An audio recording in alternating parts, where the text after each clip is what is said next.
The Rebel Capitalist Show.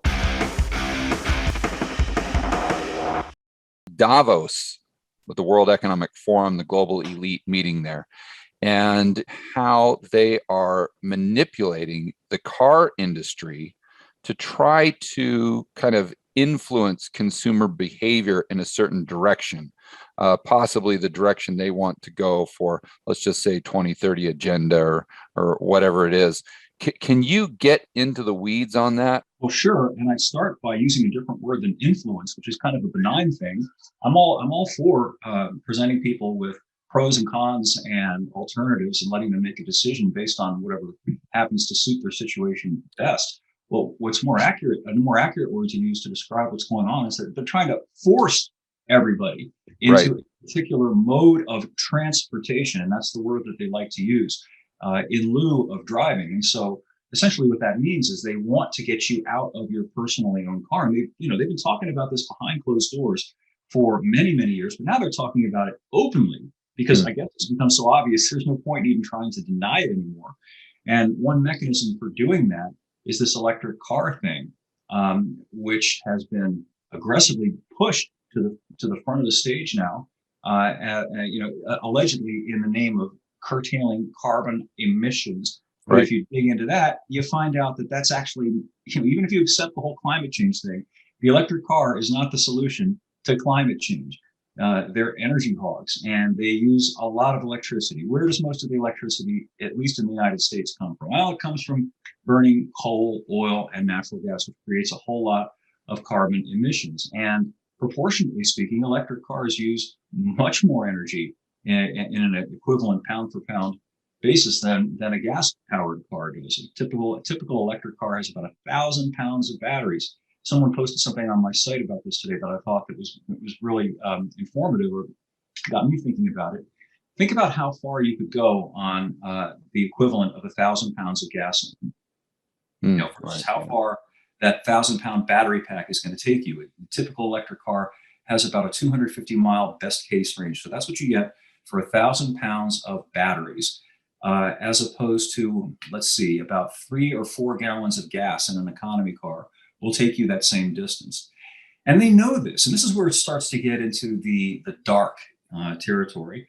They know that there is not only not an emissions justification for this or an efficiency justification for this, but they have to know that there simply isn't the generating capacity out there to provide the necessary electricity for a hypothetical fleet of however many cars there are in the United States right now that are all electric. 100 million electric cars. Where's the generating capacity going to come for that? They know that it does not exist and that there is no money to conjure it into existence. So what's going to end up happening is that electricity is going to be rationed. And the way they're going to ration that is limit, if you have an electric car, assuming you can afford one, limit the amount of electricity that you're going to be able to put into the thing, whether by outright cutting off the juice or by making it so extortionately expensive, you can't afford to do it. And the end result is you will be chained to wherever you are, unlike what we've all come to accept as sort of a given, that we can just jump into our car whenever we feel like it without really thinking about it very much and going wherever we want to, and being able to afford to do that. And any high school or college kid just about can afford to jump into a beater car and just go somewhere. Good luck doing that in the electrified future. Right. So basically what they're trying to do is price people out of the market. Yep. So but let's dive into that a little bit more. You talked about how they're pricing people out of the market with their need for energy for their vehicle, whether it's gas or electricity. But let's talk about how they're pricing people out of the market from buying a car in the first place. Yeah, well, one of the problems, the obvious problem in getting people into an electric car is that you still have this choice. There's a disparity.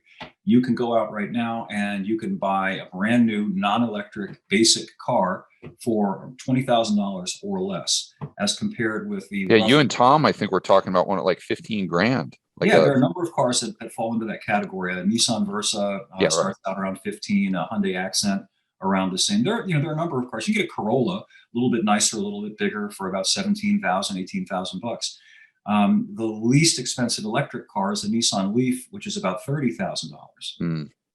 So that's a problem. So what do? Well, what you do is you make the non-electric alternative, at least and preferably from their point of view, more expensive than the electric car, Right. so that there really is no longer any financial disincentive to not get the electric car. You just kind of make it all a level playing field, if you can even use that phrase in the context of this artificially manipulated market. So so how are they trying to increase the price of that Versa? Well, they're doing it in a number of ways. One, I guess the best example most recently is the federal government through Biden announced a substantial increase in the mandatory miles per gallon minimums that the federal government has been decreeing since the 70s. And they've always been increased incrementally, just a couple of miles here and a couple of miles per gallon there. Well, he decreed that they are going to go up from about 36 miles per gallon now to about 50 miles per gallon by the 2026 model year, which is 4 years from now. And the thing of it is, there isn't a single non-hybrid or non-electric car that gets 50 miles per gallon. Now, it doesn't mean that the manufacturers won't be able to continue building cars that don't average 50 miles per gallon, but if they do, they get socked with what are called gas guzzler fines. Okay. And those fines end up being folded into the price tag of the car that doesn't meet the 50 mile per gallon standard. So it gets more expensive. And the more expensive it is, the fewer people can afford to buy it. The fewer people that buy it, that creates less incentive for the car manufacturer to keep building it, right? Mm-hmm. And so you get this kind of reduction spiral where there's less and less and less each passing year. And you can see this manifesting in, remember when luxury cars, if you paid $50,000 for a car, let's say, you got a bare minimum, you got a 6-cylinder engine under the hood of that thing. And oftentimes you got a V8 engine for about $50,000. Remember that? Mm-hmm. Well, that's all out the window now. $50,000, a Mercedes E-Class, a BMW 5 Series, you get a little 2-liter 4-cylinder engine with a turbo on it. And if you want a V8 engine, you pretty much have to spend 6 figures. So you can see this winnowing that's happening. Most recently, some cars that are beloved by me, and I'm sure beloved by you and people listening as well, the family of latter-day muscle cars that's made by Dodge, the Charger and the Challenger, and also vehicles like the Ram truck and the Jeep Grand Cherokee that I've been test driving this week. They're going to stop making the Hemi V8 engine that powers those vehicles. And it's not because there's no demand for those vehicles. The current Charger and Challenger are ancient vehicles. They haven't changed them significantly in 11 years, but they sell like heated gloves to Eskimos. People love those cars. And why wouldn't you love them? They're big, traditional American cars with big V8 engines, lots of room, 6 people can fit in it, huge trunk, and that wonderful V8 engine. Well, they want to take that away from you. And they've succeeded. Chrysler knows, Chrysler, the parent company, Stellantis of the whole combine, they simply cannot continue to manufacture those vehicles and to sell them at a price that people can bear when they have to make them somehow achieve 50 miles per gallon. It's just not going to work. So it's not that the companies have to have an average of 50 miles per gallon throughout their entire fleet of Yes, it's exactly that. It's exactly each car has to. Well, no, it's the average. It's the totality. But if you think about how it was back in high school, you had 6 classes, let's say, and if you got a D or an F in one class, what did that do to your average? Even if you got B's and A's and everything else. Yeah, it brings it down substantially. Substantially. So that's the problem. These fines are exorbitant, and if that doesn't do the trick, the other thing, which is sort of the ace in the hole from the point of view of these people, is to establish these, and I'll put it in air fingers quotes, emissions standards for carbon dioxide. And it's a really sly and oily trick. When people hear emissions, most people assume what you're talking about are the things like unburned hydrocarbons that contribute to smog, particulates, soot, things like that. Things that everybody understands are bad. They're bad for public health. Nobody wants these things. But carbon dioxide has absolutely nothing to do with smog. It's got nothing to do with acid rain. It's got nothing to do with making statues turn dark because of all of that stuff. You can say, oh, well, it's about climate change, but they're dishonest about it. They don't put it in that context. They style these cars that produce a certain amount of carbon dioxide as dirty to convey this emotional, this idea in people's minds of something that's foul and has to be has to be taken off the roads because it's a threat to public health. It's extremely dishonest, and it's also very effective. The only way to get rid of carbon dioxide, you can't chemically use a catalytic converter to reduce it. You can't. The only thing you can do is make an engine smaller and smaller and smaller until it's essentially non-existent.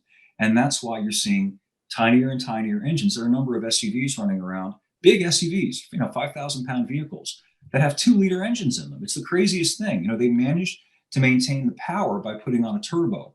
And lately they're adding mild hybrid systems to it, which usually means they've got like a 48-volt electrical system and a quick start flywheel generator starter to cycle that gas engine off and on as often as possible. But at the end of the day, if you posit zero or nearly zero carbon dioxide emissions, the only way to do that is with an electric car.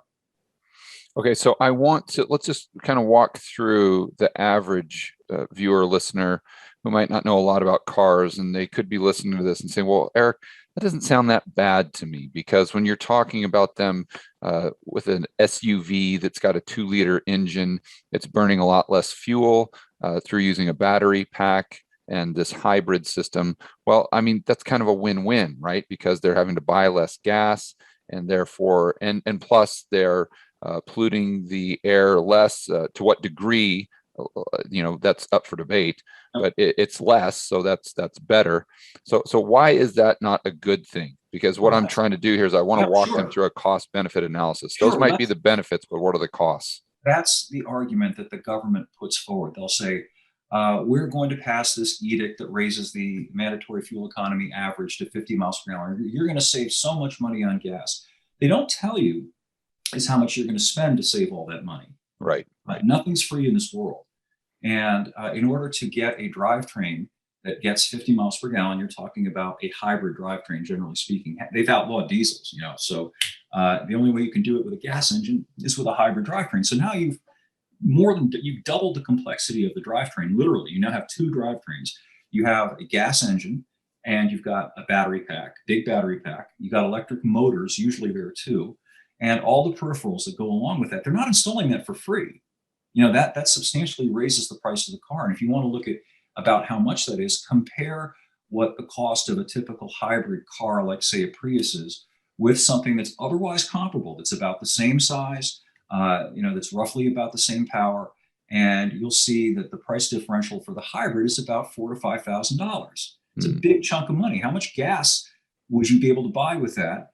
And pencil it out and think about, okay, so I'm going to own this car for 10 years, and over the course of the 10 years, this car is going to save me. I'm going to get, let's call it 8 or 9 miles per gallon more than I would have otherwise because of this government mandated hybrid system. Am I going to be able to drive back the $4,000 or $5,000 additional that I had to spend? Probably not. I mean, who knows? Maybe the cost of gas is going to go up to $6 or $7. And if it does, maybe then. But at the end of the day, you're still paying more. And you're paying more in multiple other ways too. These cars. I was going to say, talk about the maintenance too, I'd imagine, because the more stuff and the more kind of tech that you add to a car, the more you're going to have to pay to fix it. Of course. And the more things that can go wrong. Right. The more complex anything is, the more likely that at some point, some part of that system is going to need to be looked at, going to need to be replaced or repaired. That's just inevitable. That's the way things work. So it's why, as a rule, if you want a durable vehicle, you want a simple vehicle. A traditional V8 is an understressed engine. It doesn't have to work very hard to make the power, and yet it burns more gas. But it's not going to burn a hole in your pocket probably over the long haul, because it will probably outlast the vehicle that it's in. The vehicle will start to rust before that engine has a major issue, probably. Whereas with these turbocharged micro engines and these hybrid drivetrains, something's going to go wrong. And keep in mind that cars depreciate. Each year that you own that car, it's worth a little bit less. And once you get to this kind of an event horizon around 6 or 7 years or so, depending on the car, you reach that tipping point where fixing the car relative to what the car's worth is now a bad financial decision. You're not going to put a $4,000 transmission, let's say, into a car that's got a retail value of $7,500. It's just stupid, right? But I mean, you're stuck. What are you going to do if you put the $4,500 into that $7,500 car? the car's not worth $4,500 more. It's worth the same as it was before, but now you can drive it anyway. So I guess that's something.